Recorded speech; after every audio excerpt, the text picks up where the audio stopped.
I am Desmond P. Ryan, and you are watching another episode of Ask the Detective, where you ask me, a retired Toronto police detective, questions about police procedures, investigations, how they're done, forensics. It's also kind of helpful that I write crime fiction novels. So, for those of you who are writers, please send me your questions. There's quite a bit of interest generated about a video I did about spot checks and how those work. And what I mean by that is if you're driving a motor vehicle in Canada, you can be stopped in a spot check to see if you're impaired by drugs and or alcohol. Now, the next step of that is, as I've mentioned before, driving in Canada is a privilege and not a right. And as a result, you can be pulled over at any time to be checked to see if you have your driver's license, ownership, or insurance rather for the vehicle. That is a requirement of operating a motor vehicle in Canada.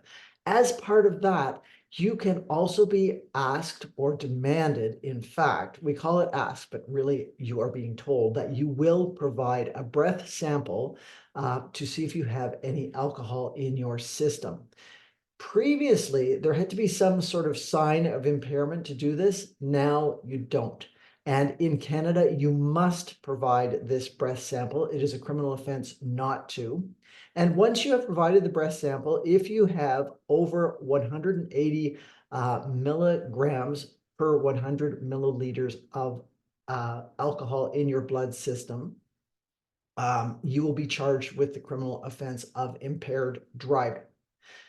Now, there's another piece to impaired driving that's kind of interesting, very, very technical, and this is what a lot of the convictions rest on, and that is the process of administering the breathalyzer. And that's where the individual who has been arrested for impaired driving is taken to the nearest breath sample station, and they must provide another sample of their breath within 2 hours of the original breath sample.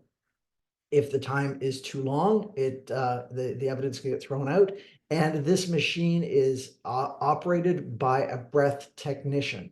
It's a very specific and clear process.